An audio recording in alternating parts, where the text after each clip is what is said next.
Hi, welcome to the channel. And जिन लोगों ने चैनल सब्सक्राइब किया हुआ है उनके लिए welcome back to the channel. कैसे हैं आप लोग? आज का एपिसोड थोड़ा खास होने वाला है क्योंकि मैं आपके लिए एक ऐसी कहानी लेकर आया हूँ, एक ऐसे शख्स की कहानी लेकर आया हूँ जिसकी पूरी जिंदगी ही इंस्पिरेशन की मिसाल है। कहानी एक ऐसे शख्स की जिसे इन्वर्टर मैन ऑफ इंडिया कहा जाता है। कहानी एक ऐसे शख्स की जिसने सपने देखने की हिम्मत करी। कहानी एक ऐसे शख्स की जिसने सक्सेस भी देखी, फेलियर भी देखी और कमबैक भी किया। यह कहानी उन सभी के लिए है जो ज़िंदगी में कुछ करना चाहते हैं, अपना नाम कमाना चाहते हैं। यह कहानी उनके लिए भी है जो ज़िंदगी के उस मुकाम पर हैं जहां पर वह बस गिव अप करने ही वाले हैं। Don't give up, listen to this story and I promise you आपका नज़रिया बदल जाएगा। मेरी आपसे यह रिक्वेस्ट है कि यह पूरा एपिसोड देखिएगा क्योंकि कहानी में बहुत सारे ट्विस्ट हैं, टर्न्स हैं, काफ़ी इंटरेस्टिंग है, मज़ेदार भी है और सीखने के लिए काफ़ी कुछ है इसमें। तो शुरू करते हैं फिर कहानी। The inverter man of India, the guy who founded the company Sukam inverters. That guy is this guy, Kunwar Sachdev. तो 16 नवंबर 1962 को दिल्ली के पंजाबी बाग एरिया में इनका जन्म हुआ था। इनके घर में 5 लोग थे, 3 भाई थे ये लोग और पिताजी और माताजी। पिताजी रेलवे में सेक्शन ऑफिसर थे। इनको हीमोफीलिया था जो एक रेयर बीमारी है और अगर आपको ये बीमारी है तो आप एक ही दुआ करते हो कि आपको कोई चोट ना लगे। अगर चोट लग गई और ब्लड निकलना शुरू हो गया तो आसानी से जमता नहीं है। इनकी जो पढ़ाई है वो 5वीं तक तो इनकी प्राइवेट स्कूल में हुई। इसके बाद में इनको सरकारी स्कूल में डाल दिया गया। तो उनके बड़े भाई थे, उन्होंने 12वीं करने के बाद ही अपना पेन बेचने का बिजनेस शुरू कर दिया था क्योंकि भाई घर को रिक्वायरमेंट तो है पैसों की। ये भी जब अपने स्कूल के दिनों में ही ये अपने भाई के साथ में जब भी वीकेंड्स होते थे, छुट्टियाँ होती थी तो साइकिल में निकल जाते थे पेन बेचने के लिए। तो कई बसों में बेच रहे हैं, कभी दुकानों में बेच रहे हैं। तो वो अपना सिलसिला इनका तभी से शुरू हो गया था। बेसिकली पॉकेट मनी मिल जाती थी तो उसमें अपना छोले भटूरे खा लेते थे। घर में भी अपना कंट्रीब्यूशन हो गया, भाई को भी हेल्प मिल गई।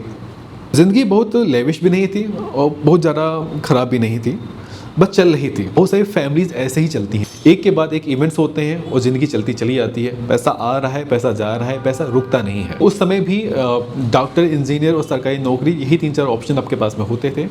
इनका सपना था बड़े होकर डॉक्टर बनने का। और कमाल की बात यह है कि जिस साल इन्होंने 12वीं पास करी उसी साल इन्होंने मेडिकल का एग्ज़ाम दिया और पास भी कर लिया। लेकिन तब भी किसी भी मेडिकल स्कूल ने इनका एडमिशन नहीं लिया क्योंकि 12वीं में इनके नंबर 49% आए थे। कट ऑफ होता था 50% का। 1% से इनका सपना रह गया। पर he did not give up. उन्होंने 12वीं का एग्ज़ाम दोबारा दिया और इस बार पूरे अपने स्कूल में टॉप किया। लेकिन तब भी किसी मेडिकल स्कूल ने इनका एडमिशन नहीं लिया क्योंकि इस बार मेडिकल एग्जाम क्लियर नहीं कर पाए। I don't know what to do. मेरी किस्मत ही खराब है, मेरी किस्मत ही खराब है। तो ज़िंदगी ने बहुत ही कम उम्र में इनको एक चीज़ सिखा दी कि सफलता और असफलता दोनों साथ साथ चलती हैं। अब इनके पास में एक ऑप्शन था कि या तो तीसरी बार एग्ज़ाम पे बैठें या फिर अपना ज़िंदगी कंटिन्यू करें। तो I think he got fed up, हो गया जो होना था। ही लेफ्ट दिस ड्रीम और इन्होंने अपना दिल्ली यूनिवर्सिटी में एडमिशन ले लिया। नंबर अच्छे आए थे इस बार तो उनको हिंदू कॉलेज मिल गया और इन्होंने जो स्ट्रीम चुनी दैट वाज स्टैटिस्टिक्स। लाइक कहाँ डॉक्टर बनना चाह रहे थे, कहाँ स्टैटिस्टिक्स में चले गए। बट आई थिंक अभी तक जो बिजनेस चल रहा था पेन बेचने का उसमें काफ़ी इन्वॉल्व थे ये, तो पढ़ाई थोड़ा सा बैक बेंच में चली गई थी। प्लस जैसे ही आप कॉलेज में जाते हो तो बहुत सारी नई चीज़ें देखने, सुनने और समझने को मिलती हैं, एक्सपोजर मिलता है आपको। तो पढ़ाई में तो भले ही इनका ज़्यादा इंटरेस्ट नहीं होता था लेकिन जो इवेंट्स वगैरह ऑर्गेनाइज करने होते थे वहाँ पर इनको थोड़ा सा पॉपुलैरिटी मिल गई। ही बिकेम क्वाइट पॉपुलर कि हाँ अगर इवेंट ऑर्गेनाइज कराना है तो भाई कुंवर को बुला लो। और कॉलेज में जब ये थे तभी इन्होंने सोचा था कि अब जॉब नहीं करेंगे बल्कि अपनी एक फैक्ट्री खोलेंगे, पेन की फैक्ट्री। तो सुकैम जो इनका ब्रांड नेम है वो बेसिकली इन्होंने सोचा था पेन के लिए, अपनी पेन की फैक्ट्री के लिए कि अपना सुकैम नाम से अपना एक पेन लॉन्च करेंगे। अब वो हुआ कि नहीं हो पाया वो तो बात की बात है, लेकिन इस नाम के पीछे कहानी बड़ी मज़ेदार है। पहली चीज़ तो ये कि सुकैम नहीं बल्कि सुकैन होना था जो उन्होंने सोचा था, लेकिन एक मिस स्पेलिंग की वजह से ये सुकैम हो गया। सो जब भी कॉलेज में थे तो इनका एक अफेयर हुआ और जैसा कि आई थिंक उस समय अभी भी लोग करते हैं कि आप वो बड़े बड़े सपने सजाते हो कि चलो अब तो पार्टनर मिल गया है, अब घर बसाएंगे, फिर बच्चे होंगे, ये करेंगे वो करेंगे। तो इस नाम के पीछे बेसिकली पूरी फैमिली की कहानी है। सुकैम में जो सू आता है वो जो उस समय की इनकी पार्टनर हुआ करती थी उनके नाम से आता है, के इनके नाम से आता है और ए और एन ये इनके बच्चों के नाम के इनिशियल्स थे। तो इन्होंने एक बंदा हायर किया कि भाई मुझे एक लोगो बना के दे दो इसका। तो बंदा हैंड प्रिंट करके लाया और उसने सुकैन को कर दिया सुकैम। अब इन्होंने 250 से 300 रुपये दिए थे इस बंदे को। अब उस समय ये काफ़ी बड़ी अमाउंट होती थी बेसिकली उस बंदे के लिए जो स्टैटिस्टिक्स की पढ़ाई कर रहा है, वो भी मन से नहीं कर रहा है, उसको पैसे ही बचाने हैं, आगे चल के अपना कंपनी भी खोलनी है। तो इन्होंने सोचा कि भाई देखो लड़के तो अभी हुए नहीं हैं, उनका नाम बदल देंगे, नाम ही रख लेते हैं। तो उन्होंने अपना एक्सेप्ट कर लिया, ठीक है चलेगा, अच्छा नाम है, कोई बुराई नहीं है। तो ये वह दौर था जब रेनॉल्ड्स, लक्सर वगैरह काफ़ी बड़े ब्रांड हुआ करते थे और आई थिंक छोटे बच्चों को डॉट पेन नहीं दिया जाता था उस समय। हम लोग यूज़ करते थे आई थिंक कलम दवात वगैरह, फाउंटेन पेन वगैरह चलते तो उसमें बार बार स्याही खत्म हो गई, आप उसे फिल कर रहे हो, फिर उसमें हाथों में लग रही है, शर्ट में लग रही है, कपड़े पर लग रही है, तो हैजल तो होता था। लेकिन टीचर्स वगैरह अलाउ नहीं करते डॉट पेन यूज़ करना, ये माना जाता था कि डॉट पेन से आपकी हैंड राइटिंग ख़राब हो जाती है। बताइएगा अगर आपके साथ कोई ऐसा एक्सपीरियंस हुआ हो। और डॉट पेन की तरफ हम लोग बड़ा एनवी नज़र से देखते थे, भाई बड़े हो जाएंगे ना तो ये वाला पेन खरीदेंगे, वो वाला पेन खरीदेंगे, और बड़े कमाल के पेन आते थे भाई, 3 रिफिल होती थी, लाल भी है, हरी भी है, नीली भी है, तो एक फैशनेशन तो रहता ही था। पायलट भी आया था उस समय जो आई थिंक 20 का पेन माना जाता था कि जो इसमें लगे ये स्याही जैसा लिखता है। तो उनका आइडिया बिल्कुल सही था उस समय भी, देन ही न्यू कि इसका आगे चल के मार्केट है। अब किस्मत की बात है कि ना तो सुकैम कभी पेन ब्रांड बन पाया और ना ही सू कभी इनकी हो पाई, दोनों ही सपने इनके अधूरे रह गए। कॉलेज के अफेयर हमेशा खास होते हैं, आई थिंक लाइफ लॉन्ग वाले होते हैं। सो स्पेशली अगर आप इस हद तक जा चुके हो जहाँ पर आप अपनी फैमिली बच्चों के नाम तक सोच रहे हो। और 80s का जो दशक था वहाँ पर music I think one of the best time था म्यूज़िक पीरियड का हिंदी सिनेमा में। आपके Pancham da was there at that time, Bappi Lahiri was there, Jagjit Singh was there, so many good music has come out of that. So if I have to like उनकी जो love story है उसको 3 गानों में कहानी बतानी हो तो I think I will choose these 3 songs. पहला ये जब उनकी कहानी बिल्डअप हो रही थी, जब वो सपने देख रहे थे। ये तेरा घर ये मेरा घर, किसी को देखना हो घर तो पहले आके मांग ले मेरी नजर तेरी नजर। दूसरा ये जब एक दौर आता है जहाँ पर आपको ये नहीं पता होता कि आगे चल करके क्या होगा। प्यार तुम्हें किस मोड़ पे ले आया, ये दिल करे हाय हाय कोई ये बताए क्या होगा। और तीसरा ये जब आपको पता है कि क्या हुआ है, अब इससे ज़्यादा कुछ नहीं हो सकता। तेरी खुशबू में बसे खत मैं जलाता कैसे, प्यार में डूबे हुए खत मैं जलाता कैसे, तेरे हाथों के लिखे खत मैं जलाता कैसे। चले एक काम कर, 200 रुपए दे और 50 रुपए काट ओवर एक्टिंग के वजह। तो 1984 में इनका कॉलेज ख़त्म हुआ। इसके बाद इनको ये तो क्लियर था कि भाई अपना जॉब तो करनी नहीं है, तो अपने भाई के साथ बिजनेस में ये लोग लग गए और 2 साल तक अच्छे से काम किया। अपनी फैमिली से बताया कि भाई उनका एक सपना है कि अपना सुकैम नाम का एक पेन की फैक्ट्री खोलते हैं। अब तक पिताजी रिटायर हो चुके थे, जो बड़ा भाई था उनकी नई सड़क पर अच्छी खासी दुकान खुल गई थी, फैमिली एक स्टेबल पोजीशन में थी। ऐसे में किसी ने भी इनको सपोर्ट नहीं किया, लेकिन इनको एक चीज़ पता थी कि भाई शॉप तो उनके लिए नहीं बनी है। इनका एक दोस्त था जो एक केबल कंपनी के लिए काम करता था, तो इनके पास में पेन बेचने का अच्छा खासा एक्सपीरियंस था, तो एज ए सेल्स एग्जीक्यूटिव इनकी नौकरी लग गई वहाँ पर। CATV MATV करके सिस्टम आता था जिसका इंस्टॉलेशन होता था बेसिकली बड़े बड़े होटल्स में, कमर्शियल्स में, कि आपने एक जगह पर अपना एक अपने VCR करके सेटअप इंस्टॉल कर दिया, फिर केबल के थ्रू आप हर एक रूम पर आप कोई भी फिल्म दिखा सकते हैं, कोई भी प्रोग्राम वहाँ पे आप दिखा सकते हैं, मतलब एक ही जगह से। 2 साल तक इन्होंने इस कंपनी में काम किया और आई थिंक सब कुछ अच्छे से सीखा।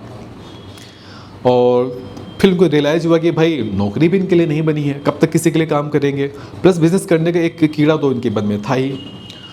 इन्होंने जितनी सेविंग थी 10,000 के आसपास सेविंग, तो इन्होंने 2 साल के बाद नौकरी छोड़ी और अपना खुद का बिजनेस शुरू कर दिया। और जो इनकी पहली जो कंपनी इन्होंने फाउंड करी थी उसका नाम रखा था इन्होंने सुकैम कम्युनिकेशन सिस्टम्स। सो बहुत सारी चीज़ें वक्त के साथ पीछे रह गई, लेकिन एक चीज़ जो हमेशा इनके साथ बनी रही वह था इनका कंपनी का नाम सुकैम। तो बेसिकली इनका शुरुआत में बिजनेस प्रोजेक्ट बेसिस पर होता था कि कहीं पर CATV MATV सिस्टम इंस्टॉल करना है तो जाते थे, अपना इंस्टॉलेशन करते थे और इस तरीके से अपना इनका बिजनेस धीरे धीरे शुरू हो गया, एक टीम बननी शुरू हो गई।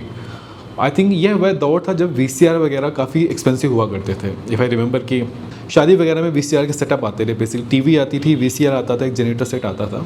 तो VCR उस समय काफ़ी एक्सपेंसिव होता था और आई थिंक सबके पास में नहीं होता था, लेकिन पॉपुलर बहुत था। तो शादियों में, बर्थडेज़ में, तो it used to be an event. अगर कहीं पर VCR लगा है तो आई थिंक पूरे मोहल्ले के लोग जाते थे वहाँ पर फिल्में देखने के लिए, और रात भर VCR चलता था।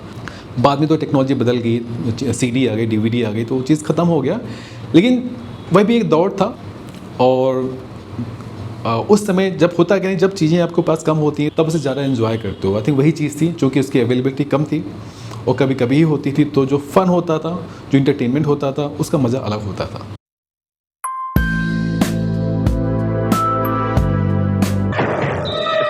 मुझे मत मारिए ठाकुर साहब, मुझे मत मारिए। तू ये मड़ूस खबर लेकर आया है कि कुंदन सिंह ने शन्नो को बचा लिया। अब ऐसी गलती नहीं होगी ठाकुर साहब, मुझे एक मौका दीजिए, मुझे माफ कर दीजिए ठाकुर साहब, ठाकुर साहब, ठाकुर साहब। पहला उस समय एक बड़ी नई चीज़ हुई थी कि जो बॉम्बे की जो कंपनीज थी जो फिल्में बनाती थी, उन्होंने केबल टीवी को अपना लाइसेंस देना शुरू कर दिया कि आप हमारी फिल्मों को केबल के थ्रू दिखा सकते हो। तो रातों रात एक नई इंडस्ट्री खड़ी हो गई। तो अभी तक जो फैसिलिटी सिर्फ कमर्शियल सेक्टर के पास में थी, अब पब्लिक के पास भी अवेलेबल थी। आपको VCR नहीं खरीदना था, बल्कि फिल्म देखने के लिए आपको सिर्फ एक फ़ीस देनी थी केबल टीवी वालों को। सडनली बहुत सारे लोग हर शहर में इस इंडस्ट्री में शामिल हो गए। यहाँ पर कुंवर जी ने एक अलग सा फैसला किया कि केबल गाय बनने की जगह पर इन्होंने शुरू की अपनी एक मैन्युफैक्चरिंग यूनिट, क्योंकि इस बिज़नेस से वो जुड़े हुए थे। इनको पता था कि भाई केबल टीवी के सेटअप के लिए आपको बहुत सारे कंपोनेंट्स चाहिए होते हैं। उस समय ज़्यादातर कंपोनेंट्स इंपोर्ट होते थे, एम्पलीफायर हो गया, मॉड्यूलेटर हो गया, कपलर्स हो गया, ये सब चीज़ें चाहिए होती थी। इन्होंने अपनी खुद की फैक्ट्री सेटअप कर दी। छोटी सी थी, छोटी टीम थी, लेकिन उन्होंने काम शुरू कर दिया। और इनका एक इंटरेस्ट था नई टेक्नोलॉजी को जानने का, समझने का, वो भी इनके काफ़ी काम आया, क्योंकि ये उस समय इंडिया में 20 लाख का स्पेक्ट्रम एनालाइजर लेकर के आए थे, जब शायद किसी ने इसके बारे में सोचा भी नहीं होगा। इसके पीछे की कहानी ये है कि ये एक एग्जीबिशन में गए थे बाहर, वहाँ पर इनको डिस्काउंट रेट पर ये मिल रहा था, तो इन्होंने उसको ले लिया और इंडिया पर आए। तो वहाँ पर इंपोर्ट ड्यूटी वगैरह लगती है, इतना आसान नहीं होता किसी भी बाहर के प्रोडक्ट को इंडिया में लाना, उस समय भी नहीं रहा होगा, बट एक जिद थी कि लेकर के आना है, एक अच्छा काम करना है, क्वालिटी वाला काम करना है, वो लेकर के आ गए। अब सोचिए कि उस समय इनकी शादी हो चुकी थी, वाइफ भी थी, और एक होता है ना कि आपकी पहली प्रायोरिटी होती है कि अपना एक फैमिली सेटअप करते हैं, एक घर लेते हैं। इन्होंने सारे प्लान अपने कर दिए पोस्टपोन, 20 लाख रुपए खर्च कर दिए अपना स्पेक्ट्रम एनालाइजर में, और 6 साल तक अपनी वाइफ को इसके बारे में बताया तक नहीं। ये उनका डेडिकेशन था अपने काम के लिए, ये जुनून था। साथ ही उन्होंने अपनी एक इन हाउस R&D टीम भी डेवलप करी, वो भी आई थिंक उस समय बहुत ही कम लोग इसके बारे में सोचते होंगे, और यही वजह रही कि बहुत जल्दी इनका बिजनेस बूम किया। उस समय 3 से 4 करोड़ रुपए का टर्नओवर करती थी इनकी कंपनी। फाइनली आई थिंक इनका जो एक सपना था अपना एक बिजनेस शुरू करने का, एक फैक्ट्री सेटअप करने का, वो इनका पूरा हो गया। अच्छी खासी इनकम हो रही थी, इनकी फैमिली थी, सब कुछ सही चल रहा था, और 10 साल तक इन्होंने इस बिज़नेस में अच्छा खासा पैसा कमाया, अच्छा खासा नाम भी कमाया। तो सवाल उठता है कि ये फिर सुकैम इन्वर्टर्स कहाँ से आ गया?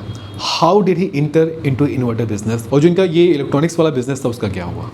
तो ये बात है 1996 के आसपास की, कि उनके घर में एक इन्वर्टर था जो अक्सर ख़राब रहता था। अब चूँकि पावर कट काफ़ी ज़्यादा होते थे, और ऐसे में अगर आपका इन्वर्टर भी काम नहीं कर रहा है तो एक रहता है ना कि भाई ऐसी क्या दिक्कत आ रही है इसमें, तो कोई ना कोई लड़का हमेशा आता था ठीक करने के लिए, वो ठीक नहीं कर पाता था। एक दिन उन्होंने उस लड़के से पूछ लिया कि इसमें ऐसी क्या दिक्कत है जो ठीक नहीं हो पा रही है। तो उस लड़के ने इनसे बोल दिया, आप नहीं समझ पाओगे, आपके बस का नहीं है। यह बात उनको लग गई। अच्छा, हमको सिखा रिया है। उन्होंने इन्वर्टर को उठाया, अपनी फैक्ट्री लेकर के आए और R&D टीम को पकड़ा दिया कि भाई इसको खोलते हैं और देखते हैं कि इसमें आखिर इशू क्या है। उस समय मोस्टली जो इन्वर्टर आते थे वो कोलकाता से किट आती थी, तो जो लोकल मैन्युफैक्चरर होते थे वो उसी को अपना एक ब्रांड नेम देते थे, अपना एक छोटे से एरिया में 20-25 किलोमीटर के दायरे में सेल करते थे। जब ये इन्वर्टर को अपनी फैक्ट्री में लेकर के आए तो उनकी R&D टीम जो थी उसके साथ इन्होंने उसको चेक किया, पूरा ओपन किया। अब पता चला कि भाई इसमें तो वायर ही वायर है, पता ही नहीं चल रहा है कौन सा वायर कहाँ पर जा रहा है। आपने बेच तो दिया इसको, लेकिन आप ठीक कैसे करोगे इसको, ये किसी को नहीं पता था। उन्होंने अपने कर्नाटक के फ्रेंड को फ़ोन किया कि भाई अपना एक इन्वर्टर वहाँ से भेज दे, मुझे देखना है कि भाई अच्छे इन्वर्टर होते कैसे हैं। तो उस फ्रेंड ने उनको एक RV का इन्वर्टर भेज दिया। उन्होंने उसको भी स्टडी किया, देखा, एंड रियलाइज वन थिंग कि भाई इंडिया में जो डिमांड है, जो सप्लाई है ना, उसमें बहुत ज़रा गैप है, क्वालिटी तो है ही नहीं। यहाँ पर एक अपॉर्चुनिटी थी एंड ही ग्रैब्ड इट। अगले 2 साल तक इन्होंने जितना स्टडी कर सकते थे, जितना R&D कर सकते थे, सब कुछ किया और फाइनली इन्होंने अपना पहला इन्वर्टर बनाया और अपने घर पे लगाया, कुछ अपने दोस्तों के यहाँ पे लगाया, फेल हुआ, दोबारा से R&D किया, फिर से बनाया, फिर से फेल हुआ, तीसरी बार फिर से बनाया। तो ये सिलसिला आई थिंक 1.5 साल तक चलता रहा। Finally he was able to make one stable unit और इन्होंने इसके लिए भी कई सारी नई टेक्नोलॉजी इस्तेमाल करी, जैसे इन्होंने मॉसफेट टेक्नोलॉजी यूज़ करी इसमें, जो पहली बार इन्वर्टर में किसी ने इंडिया में यूज़ करी थी। साथ ही इन्होंने डबल साइडेड PCB यूज़ करना शुरू किया, जो काफ़ी आसान कर देता है इसकी रिपेयरिंग को। अब सेल करने की बारी आती है तो उसमें ज़्यादातर कंपनीज जो है ना डायरेक्ट कस्टमर्स को कॉल करके बेचती थी। इन्होंने भी वही किया और अपना एक छोटा सा call centre, in house call centre बना दिया। येलो पेजेस जो बुक्स आती थी उससे अपना कस्टमर्स को कॉल करते थे और सेल करते थे। पहले 1 बिका, 10 बिके, 100 बिके, देखते देखते 500 बिक गए तो उनका कॉन्फिडेंस बढ़ा कि हाँ चलो ठीक है, काम कर रहा है। तो ये सिस्टम को इन्वर्टर बेचते भी थे, इंस्टॉल भी करते थे और खुद ही मेंटेनेंस भी करते थे। तो पूरा साइकिल जो होता है वो पूरा इनके पास में था, पूरा कंट्रोल था इनके पास में। तो हर बार ये इंप्रूव कर लेते थे, पहले से बेहतर कर लेते थे। अब दिक्कत ये आ रही थी कि एक तो इनका केबल टीवी का बिजनेस चल रहा था, वो अभी तक चल रहा था, अच्छा खासा चल रहा था, लेकिन अब वो क्लैश कर रहा था। धीरे धीरे उन्होंने वहाँ से अपना जो इन्वॉल्वमेंट है कम किया और अपना इन्वर्टर वाले पे ज़्यादा फोकस करना शुरू किया। तो सुकैम पावर सिस्टम्स का फाउंडेशन इन्होंने रखा था 1998 में और 2000 तक आते आते इन्होंने जो केबल का बिजनेस था वो अपने एक फ्रेंड को पूरा सेल आउट कर दिया, पूरी तरीके से वहाँ से एग्जिट कर गया। अब इस बिज़नेस में दिक्कत क्या थी कि आपने 500-600 तो बेच लिया, अब इसके आगे क्या, कैसे आप रीच कैसे करोगे? आप कॉल्स करके बेच तो सकते हो लेकिन बहुत ही टाइम टेकिंग प्रोसेस है, बहुत समय लगेगा। तो जो लोकल मैन्युफैक्चरर थे जो अपने खुद के इन्वर्टर बना के बेचते थे, बेसिकली बनाते क्या थे, जो कोलकाता की किट थी उसको ही अपना ब्रांड का नेम लगा करके बेच देते थे। उन्होंने उनके पास में अपने इन्वर्टर लेकर के गए, खोल के दिखाया कि भाई देखिए हमारे पास में मॉसफेट टेक्नोलॉजी है, डबल साइड PCB है, तो हमारे इन्वर्टर में सिर्फ 1 बैटरी लगती है, उसमें जो बाकी इन्वर्टर है उनमें 2 बैटरी लगती थी। तो छोटा भी है, हाईटेक भी है, आसान भी है रिपेयर करना, और हम आपको तीनों सुविधाएं देंगे। हम आपको इंस्टॉल करके देंगे, हम मेंटेनेंस भी करेंगे, आपको सिर्फ इसको सेल करना है। तो इन्होंने जो मैन्युफैक्चरर थे उनको डीलर्स में तब्दील कर दिया। आसान नहीं था बट ही डिड इट। और इस तरीके से सुकैम इन्वर्टर का सफ़र शुरू हुआ, और जो सफ़र शुरू हुआ उसने कभी रुकने का नाम नहीं लिया। आओ करें दुनिया को रोशन, सुकैम, एक नई सोच। आप यकीन नहीं करोगे, 2002 में इनकी कंपनी का टर्नओवर था लमसम 10 करोड़ रुपए सालाना, और 2004 में यह टर्नओवर आप गेस करें कितना गया होगा। 2 साल में यह टर्नओवर 100 करोड़ के ऊपर निकल गया था। जो इनोवेशन का जो सिलसिला था वो कभी थमा नहीं। इन्होंने बहुत सारी ऐसी चीज़ें दी जो इंडिया में पहली बार किसी कंपनी ने दी थी। 2000 के आसपास ही इन्होंने प्लास्टिक बॉडी इन्वर्टर तैयार किया था, जो कि दुनिया में पहला प्लास्टिक बॉडी इन्वर्टर था। और इसके पीछे की वजह ये थी कि एक इनको फीडबैक मिला कि किसी बच्चे को शॉक लग गया इन्वर्टर यूज़ करते समय। अब इनको ये चीज़ थोड़ा सा लगी कि कुछ तो चेंज करना चाहिए। ये अब घरों में यूज होता है तो इतना सेफ़ नहीं है, कमर्शियल में चलो चल जाता है, घरों में तो सेफ़ नहीं, बच्चे होते हैं, सबको ही होता है। अब दिक्कत क्या थी कि उस समय ऐसा कोई प्लास्टिक नहीं थी, कोई कंपनी ऐसा प्लास्टिक बनाती ही नहीं थी जो इन्वर्टर का जो टेम्परेचर होता है उसको झेल पाए। तो इन्होंने GE प्लास्टिक्स करके एक कंपनी थी, उससे कांटेक्ट किया और इनको कन्विंस किया कि हमारे लिए आप ऐसा प्लास्टिक बनाइए जो हम इन्वर्टर में यूज़ कर सकें, और इस तरीके से पहला प्लास्टिक बॉडी इन्वर्टर इन्होंने इंडिया को दिया। 2001 में इन्होंने एक नई टेक्नोलॉजी इंट्रोड्यूस करी, सिनेवेव टेक्नोलॉजी, और इसके पीछे का रीज़न था कि उस समय जो टेक्नोलॉजी यूज होती थी इन्वर्टर्स में, उसमें एक बज की आवाज़ आती थी अगर आप लाइट चलाते हैं, फ़ैन चलाते हैं। इस टेक्नोलॉजी में वो बज की साउंड खत्म हो गई, यहाँ तक कि इन्होंने इंडिया को अपना पहला टच इनेबल्ड इन्वर्टर भी दिया जिसे आप ब्लूटूथ से ऑपरेट कर सकते थे। अब सोचिए कि 1988 में इन्होंने 10,000 रुपये से अपना बिजनेस शुरू किया था, और 2004 तक आते आते वो 10,000 रुपये 100 करोड़ रुपए में तब्दील हो चुके थे। अब देखा जाए तो इस तरीके से इस कंपनी आज की तारीख में कम से कम $1 बिलियन कंपनी होनी चाहिए थी, लेकिन ऐसा कुछ हुआ नहीं। 2018 में रातों रात ये कंपनी इन्वर्टर की दुनिया से गायब हो गई। Imagine you are the guy, आप एक मिडिल क्लास फैमिली से आते हैं, आपने अपने दम पर एक कंपनी खड़ी करी, 30 साल तक आपने उस कंपनी पर काम किया और एक मुकाम तक पहुँचे, एक ब्रांड बनाया, और रातों रात आपसे वह सब कुछ छिन जाता है। आपके जहन में क्या गुजरेगी? फिर यह भी सोचिए कि आप तो सिर्फ इमेजिन कर रहे हैं और किसी शख्स ने उस चीज़ को जिया भी है। यह सब कैसे हुआ, इसकी कहानी अगले एपिसोड में। कुंवर सचदेव क्या अपनी ज़िंदगी के सबसे डार्क फेज से बाहर निकल पाए? अगर निकल पाए तो कैसे?